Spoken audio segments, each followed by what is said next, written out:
What's up, guys? Welcome to another episode of the Planet Soccer Podcast. I'm Reed. That's Dylan. We're here together as always. Dylan, a couple weeks ago, we did an episode on the potential move of Neymar and Mbappe to the MLS. We talked a little bit about Messi in that, but today it's all Messi all the time. We're going to talk about how he got to Inter, what the impact has been on his teammates, on the MLS, on the fans, and will it be sustainable when he's gone? Just all the ramifications of this move, what it meant to steal Messi away from Europe and away from Saudi Arabia and bring him to America, why it happened, when it happened, how it happened, all of the above. We're going to go ahead and get started, and it all starts last November. The MLS executive board met to kind of discuss the possibility of bringing Messi to America, knowing that he was going to have other suitors. Like we've said, he's still a top 5 player in the world, probably 5 to 8. I would say he's still top 5. But it was going to be difficult. It was always going to be difficult. Barcelona was going to be back in for him. We knew the Saudi League with the moves they had been making would be in for him. And then although PSG was rocky, they were always a possibility as well. So in November, it started. In December, Mr. Mas, who is one of the brothers who owns Inter Miami, was in a suite at the Argentina game, the final of the World Cup, pictured sitting with a bunch of Messi's family.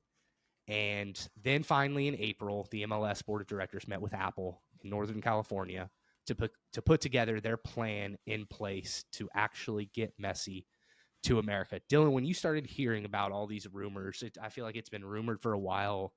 David Beckham's hinted at it multiple times throughout the last year.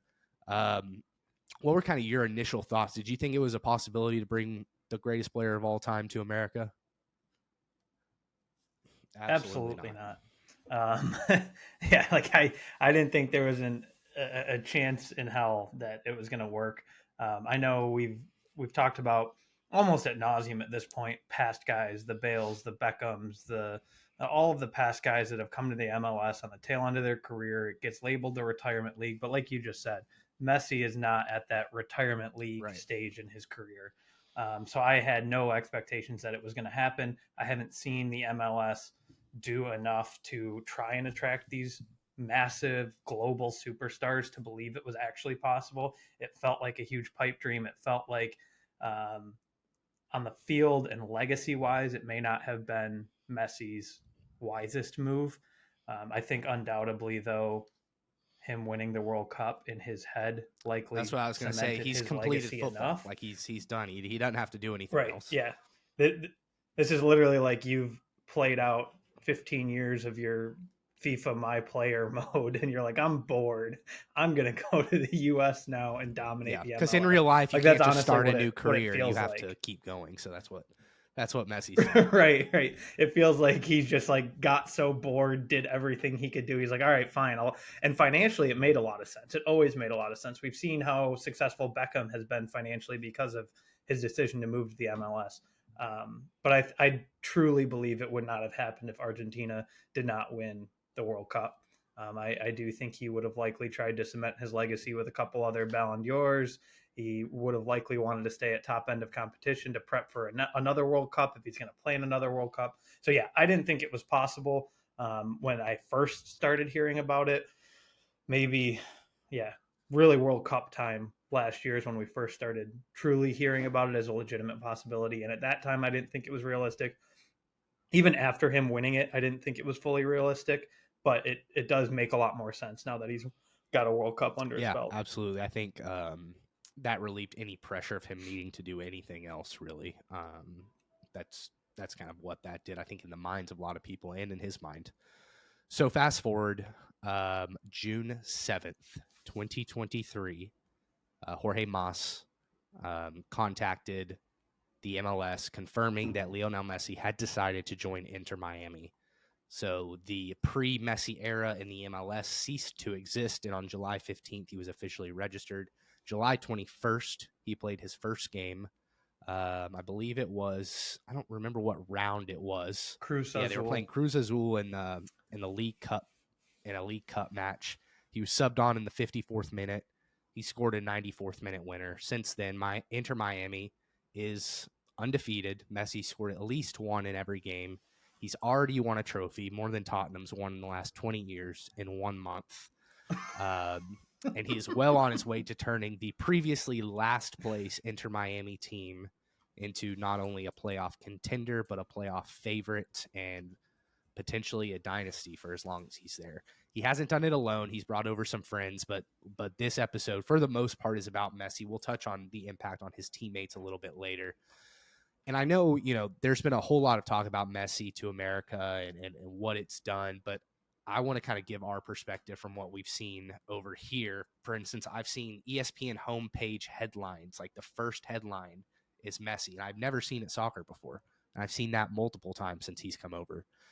Maybe during the World Right. Cup. Maybe during the Yeah. World Cup. But yeah, other than that, soccer is so below the general public radar, and he's certainly injected a lot of excitement into soccer in America that I think was the potential was there going into this World Cup. I think most years we would have been pretty content with just a round of 16 appearance. But it did feel like a little bit of a letdown this World Cup as a whole.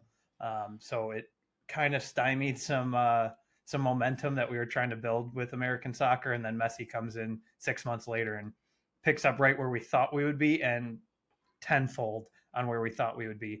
I mean, I can't imagine MLS viewership and attention to the game has ever been nearly as high. I have numbers on that. We'll talk about that later.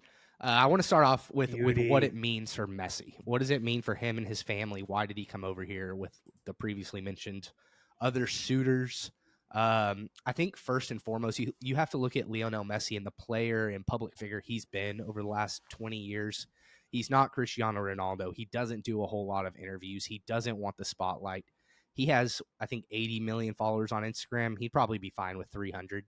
Obviously, you wouldn't get sponsorships with 300, but he's just not the type of guy to want to always be in the spotlight, as opposed to other players of his caliber, which is fine if you do, fine if you don't. But I think coming to the MLS, he was okay with being a trendsetter, maybe coming over here and probably happy not to have to take pictures with just everyone. Maybe he's not recognized by a bunch of people in America. You'd be surprised. There's videos of him in Publix, like, a few people have gone up to him, but for the most part, he's able to go to the grocery store and just get his groceries and just take like 10 pictures probably, which if he did that anywhere else, Messi he wouldn't be able to go to the that grocery alone store. Is wild. Messi doing his own grocery shopping is just for so many wanted reasons, a public just sub, so man. wild. He wanted a public sub. They have great sandwiches. He probably legitimately enjoys it though, because like you said, he's not that guy that relishes in the spotlight. The spotlight doesn't need to be on him. He probably, especially at his age and career arc, is probably super refreshing. Like, he went from not being able to go anywhere ever without hundreds of people swarming him for pictures and autographs to allegedly, I haven't seen these videos, but allegedly just getting to go to Publix just to grab some bananas and a sandwich or whatever the heck he's doing there. There's like, a really funny picture of him walking out of Publix with a shopping cart, and there's like a 6'6" jacked American dude walking behind him. And it's just like Messi just looks like a normal, just kind of small dad in the picture. His kids are with him. It's really funny. Speaking of his kids and his family, another huge selling point was how close Miami is to Argentina versus Europe and Saudi Arabia. It's a 20-hour flight from Saudi Arabia to Argentina. I think it's 12 hours from Barcelona to Argentina, and it's 9 from Miami. So it's still a long flight, but it's much closer. Which, Messi lives and breathes Argentina, so happy for him in that aspect. He's not a European guy. He's been there for a long time, but he probably wants to be close to home. So he definitely got that in being in Miami. Another thing is that Messi, and he actually said this to his father, Messi has a chance to do something special in America from a growing the game perspective. He mentioned Pele coming over in the 70s.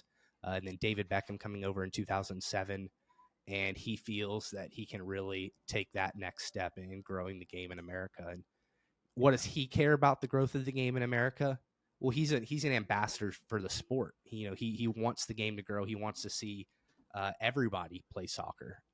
So good on him for wanting selflessly to grow the game in America. Yeah, and he seems, by all accounts, and every article I've read and video I've seen over the years, he seems like a guy who truly, genuinely loves Yeah. the game. Like we've talked in past episodes about how it does, defending the guys that went to Saudi Arabia. That at the end of the day, for a lot of these guys, it is a business. At a certain point in life, we both worked professionally in sports in the past, and at some point in life, the game you grew up, truly, it's a game that you grew up loving, turns into your career and turns into a business. And this situation for him allows him to truly embrace the game as a game.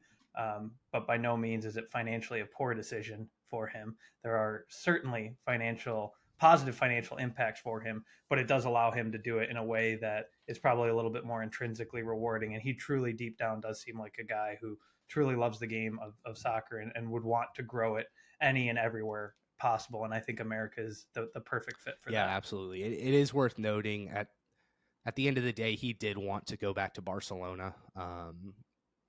They were the front runner if they could figure out their finances, but that was just never going to work.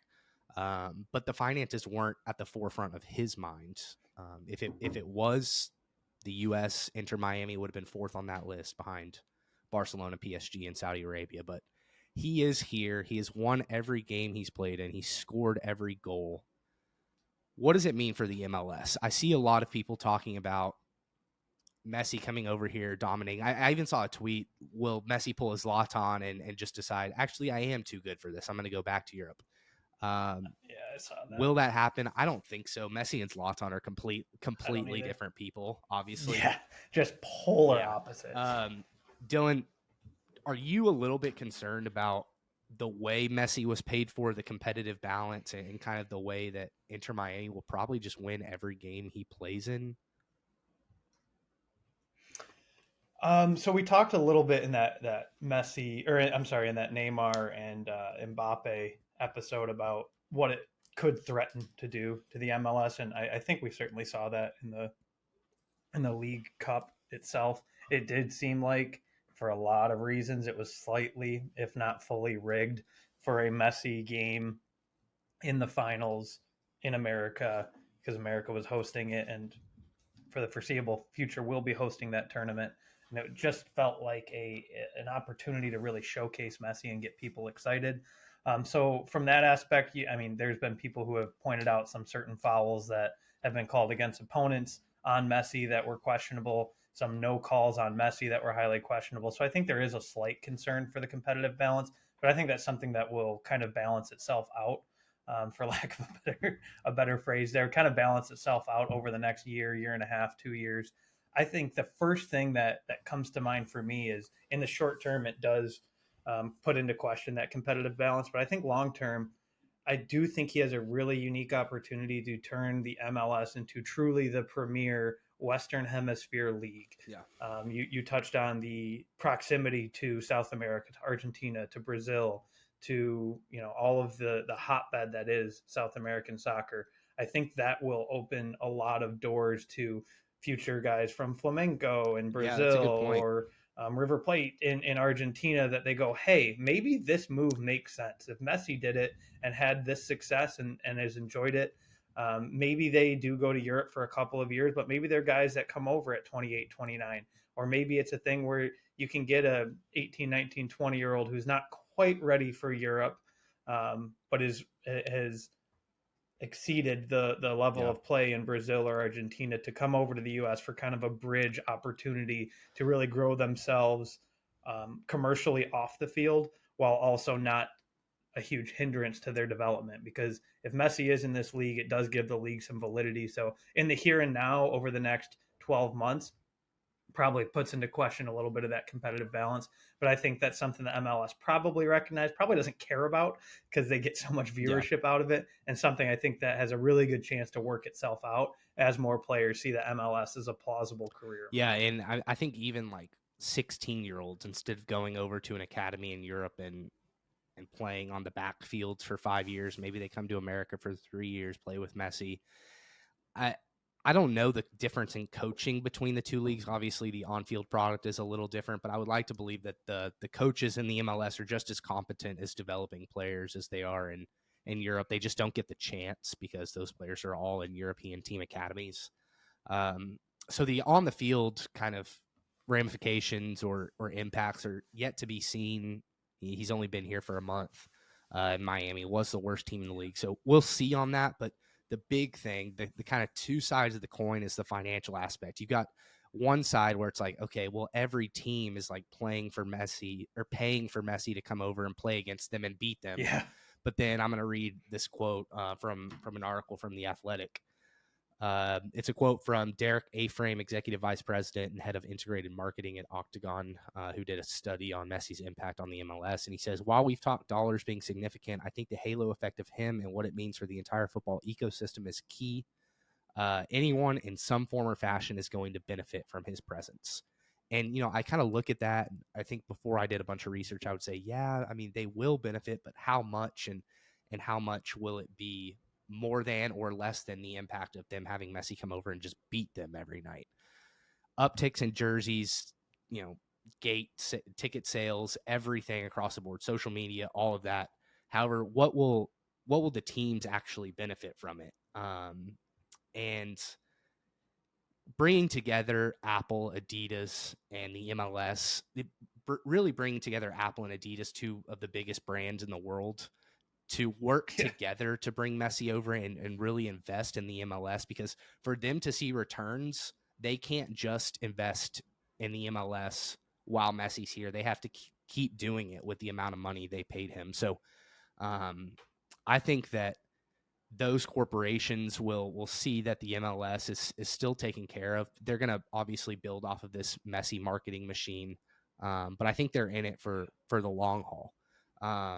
Do you have any thoughts on that, Dylan? I have another point, but I want to get your.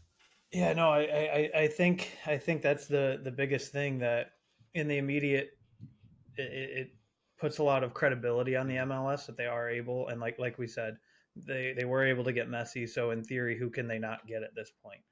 If it's the right career move for Messi, it's the right career move for 4 or 5 other very high end players. And while they don't have the money at their disposal that the Premier League does or Saudi Arabia does, they certainly have enough money at their disposal to entice some players from those other 4 major leagues. I don't think they're likely to pull anybody over from the Prem anytime soon. I think we're decades away from that happening. But I do certainly think that the amount of money invested and the length of the contracts that Apple's put out there and Adidas has put out there will certainly be something that has effect long after Messi is here, and he's just kind of the beginning of it. And from that aspect, it made all the sense in the world for the MLS, and not only Inter Miami and the league itself, but those other clubs that are involved, like you said. On the field, in the short term, it will be a little frustrating. All of the talk is around, Charlotte FC has to pay Messi to beat them twice a year. Like, on the surface, that's frustrating, but I think all of the clubs were on board with it because they do see the long-term ramifications, much like Apple and Adidas did. Yeah, and at the core of it, the value comes from the reach that Messi gives. I'd say probably 60 out of his 80 million followers are not in America. It brings awareness to the league, awareness to other teams. If you're a team that beats Messi, people in Spain are going to see it and probably Google that team and learn about it, read where they are. So while they may not support the team if they beat Messi or really follow them after it, it's just going to get eyeballs, which that's how growth always starts, is getting eyeballs on you. Speaking of eyeballs in social media, I think the best encapsulation of Messi's impact so far has been the Instagram story that he posted with a link to Apple's MLS season pass. I think it was at like 650,000 subscriptions or something before the Messi link, and it went up to 1.1 million. So nearly doubled. Almost doubled. Nearly doubled. And that's just from an Instagram story. And then you add in the ads from Budweiser, and who else did he do an ad for? Hard Rock Casino. Did you know that in 2020, Messi did a deal with Budweiser? They won an award advertising campaign by sending bottles of Budweiser to goalkeepers Messi scored on. I did not know that, but that is hilarious. I did not hear that either. That Yeah. is awesome. That is absolutely fantastic. So and then we hinted at it earlier, but the other thing is people get to see Messi play in America. I wasn't able to see him when he came to FC Dallas. Shelby and I had wedding things going on, so I had a pre-commitment. However, let's take for instance the Chicago Fire. Chicago plays Miami not too far down the road. They had sold 40,000 tickets to the game before the Messi announcement, which is a lot. They play in Soldier Field, so it holds 61,000. Yeah. I'm sorry, they had sold 15,000 before the Messi announcement. They're up to 40,000 now. 495 for club level, 650 in the 100 level, 189 to sit way up top, which is what I paid for the Real Madrid Barcelona El Clasico game. Sources have said that the Fire are looking between 7 and 10 million revenue for that game. That is more than every single home game they have combined. For one game. Now, the flip side of that is Messi's going to have to sit at some point. So you're going to have a lot of really mad fans who pay these prices, and they've had a hectic fixture list lately. He's going to have to sit probably pretty soon, and people are going to pay this ridiculous amount of money to not see Messi play. So there's going to be uproar there, but it just shows that it really magnifies the difference that he has. Like, people are paying this ridiculous amount of money to see him. I don't know if they'll still go to the game or not. They'll be at the game. I don't know when they announce lineups, but hopefully they stay and watch the MLS and just get kind of a feel for it being fun also, because at the end of the day, it's about getting people in seats, which is what Messi does, not necessarily giving them a good time watching Messi. So I think from that same kind of point about what happens when he doesn't play, one thing that him moving to the MLS is super interesting is he's never played on a turf field in his life, by all accounts. I believe there's either 6 or 7 stadiums in the MLS that have turf fields. And personal story impact here, we're going to be down in North Carolina for a quick little getaway right after our wedding in October. And Inter Miami plays at Charlotte the Saturday we're driving home from Hilton Head. So technically we're in South Carolina, but we're headed home. Drive right through Charlotte on Saturday, and I'm like, hey, like, we got to do this. Like, Messi's in the U.S., got Abby fully on board, like, chance to see, in my opinion, the greatest soccer player of all time in person in the United States. How am I passing that up? But Charlotte plays on a turf field. So I think that is going to be a huge wrinkle and a huge question as far as gate goes and ticket sales go and attention goes, is if he has to sit out 7 games a year because he's not comfortable playing on a turf field, what impact does that have? Like, if you look at resale websites right now, most every game on a grass field, the starting ticket price is like $450. You look at the turf fields, it's still high. It's like $160, but it's not nearly as high because there's so much unknown right now. So I think it'll be super interesting to see. As you said, he's going to have to sit at some point. By default, is it just all those games? What if they play 3 games in a row on turf fields? Is he going to play in one of those because he'll be fully? There's so many wrinkles to it that the MLS is almost created by not being an overly legitimate soccer league yet. And that's a little knock on the MLS, but we still have 6 or 7 out of 30 teams playing on turf fields. Like, it's very different than what you would see in Europe or in South America. And that impact is going to be super interesting. I know I'm going to be locked into the lineups at the first game they play on a turf field. And if he's in that lineup, I'm buying those tickets at Charlotte immediately, just hoping he chooses to play on another turf field. But like you said, there's so much unknown. But at nothing else, it's driving that interest to the point that those resale tickets for the games that are sold out have gone sky high on the grass fields and even the non-grass fields. Just that, like, that potential, that chance that, ooh, I might be able to get in to see Messi for under $200. I'm going to buy it hoping that I can get in. Is really interesting. And like you said, hopefully those people still show up and still invest their time and effort into the MLS, because at the end of the day, it's not the best product, but it isn't the worst soccer product either. If you care enough to see Messi, I'd say 50 to 60% of the people that care enough to see Messi would still be interested at least in a mediocre MLS product that's put out there. It's Yeah, not like it's USL championship or anything like that, or college soccer. It is still a decent right. product. So hopefully even the games he doesn't play in, whether it be for turf field or rest, hopefully it does still drive some interest, just being this Inter Miami aura that he's built around the club. Yeah, and I think Atlanta United has stated that they're going to open up their upper deck for the first time ever for a soccer match when Messi comes. They've also said they're not going to put down grass for that game. They do play on a turf surface.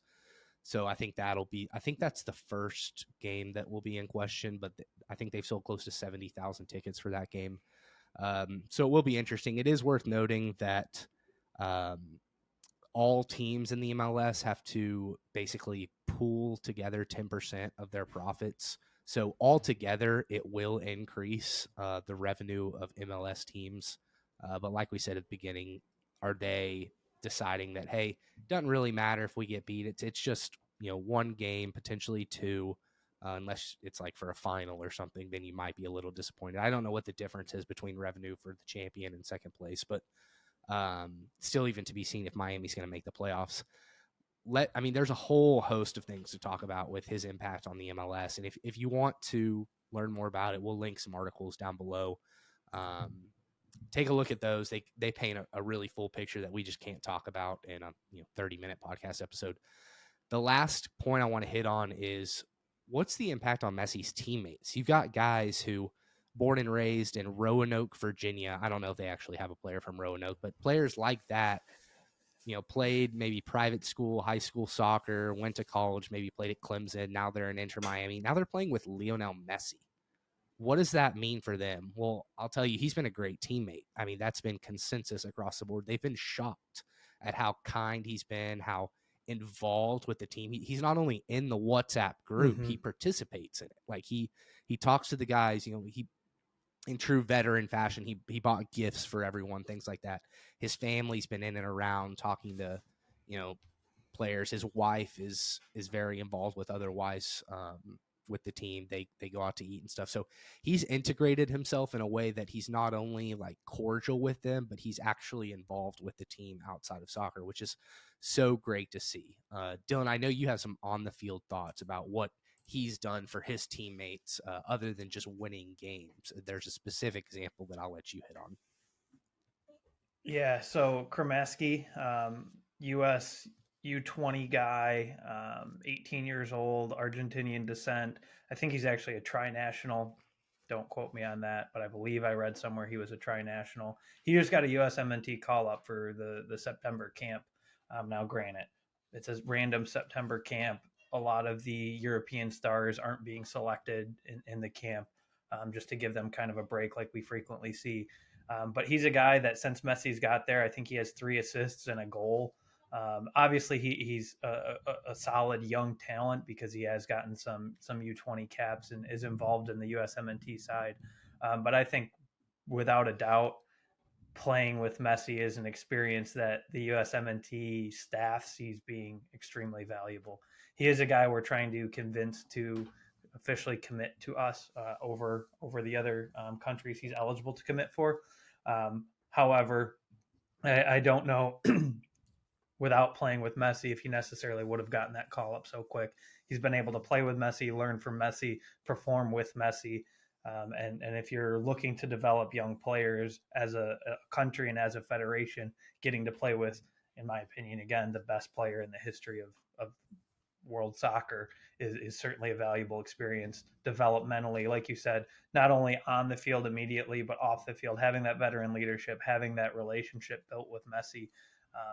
Like I said, he is Argentinian, so playing with Messi might end up pulling him away from us. Messi might get in his ear if he thinks he's quality enough to play for Argentina. But I do think that certainly somewhat went into the decision to select him for this camp because he has looked so good with Messi and is getting to kind of learn under and learn with Messi. Yeah, so that's a specific example of potentially someone that's benefited, their career's benefited from playing with Messi for a month.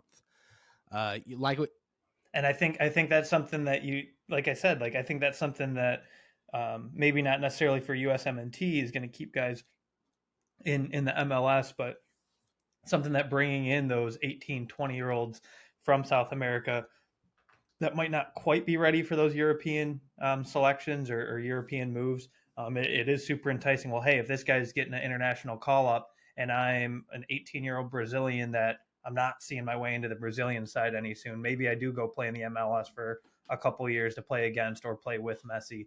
I think it has the potential to draw a lot of that younger talent as a stepping stone. And I think long term, obviously, the goal of the MLS is to not be a stepping stone; it's to be a truly competitive league. But it's been only a stepping stone for Central American players and American players and Canadian players at this point in time. So I think being able to tap into South America as a developmental tool would be super advantageous for the league itself. It'll not only increase the talent on the field or the eyeballs on TVs or butts in the seats, but it'll also just increase that overall credibility to the league, and transfer fees when you do eventually sell them to Europe. Because at the end of the day, again, we're not going to be able to compete with those European sides ever. And if we do ever, it would be a long time from now. But in the here and now, I think it does have potential to really legitimize it as a stepping stone, like you said, instead of going to academies and getting loaned out to some random championship. Yeah, the structure of the game would have to completely change for the MLS to really have a shot at competing from a perception competition standpoint with those European clubs. The Champions League is the gold standard of world club soccer, and right now MLS teams don't even have a chance to participate in that. We'll see how things unfold and how FIFA potentially brings more teams together to play in a high caliber tournament. Who knows with FIFA? At the end, yeah, I really wouldn't be surprised if like a Club World Cup. I know there is technically Club World Cup kind of thing that they do right now, but I could see if Saudi Arabia continues to legitimize itself, the MLS continues to legitimize itself, I could see a more legitimate Club World Cup. I don't know where, if, when, where it could fit into the current schedule, because the current schedule is nuts. But I do think FIFA sees a really solid opportunity to expand in the Middle East and expand in North America. And I think a more legitimate Club World Cup would be a really good idea for them, and something that I've heard they're strongly considering. At the end of the day, this Messi move, it's brought eyeballs to the MLS. It's gotten people talking about the MLS in the here and now. The goal, obviously, is to ultimately capitalize on all of that to create future success of the league. It's really good timing leading up to the 2026 World Cup in America. But it's up to the leadership and the people making decisions to really make sure that this extends beyond Messi playing for 4 or 5 years in America and take it a step further. Commissioner Don Garber said, "We have a special moment to capitalize on. So you would expect us to do everything to ensure that we are providing our fans, partners, particularly our media partners, which is key. He knows where the money comes from. All the tools to be able to capture this moment. We're very thoughtful about how we ensure that to 2026 and beyond, the MLS is raised to a higher level and it's really transformed by having this iconic moment that we are taking advantage of." So it's going to come down to them taking advantage of it long term. Dylan, any other thoughts on Messi? Lucky to have him. Can't wait to see where it takes American soccer. It's a like old Donnie boy said, it's a pretty unique opportunity as fans in America. I like to think he partially came here because we started our podcast. He followed shortly after. So we'll take a little credit if you want to give it to us. But overall, just super excited to have him here. Praying he plays in that Charlotte match so I can see him in person. But other than that, just super excited for what it offers to American soccer. Good stuff, guys. Let us know your thoughts in the comments. I've seen a lot of overseas media talking about Messi and Alexi Lawless, but I don't listen to what Alexi Lawless says. So if you want an American perspective, that's our thoughts. That's what we've seen. They're definitely talking about him on the mediums that we normally follow that don't talk about soccer. They are talking about soccer more now, and we'll see where this takes us. We appreciate you guys watching. As always, make sure to follow, like, subscribe, comment, share, and all the others. We've got. It costs nothing but a second of your time. Like, comment, subscribe, share, please. Yep. We've got a jam-packed schedule next week of episodes coming to you guys, so make sure to subscribe because then they'll show up on your homepage. We'll talk to y'all later.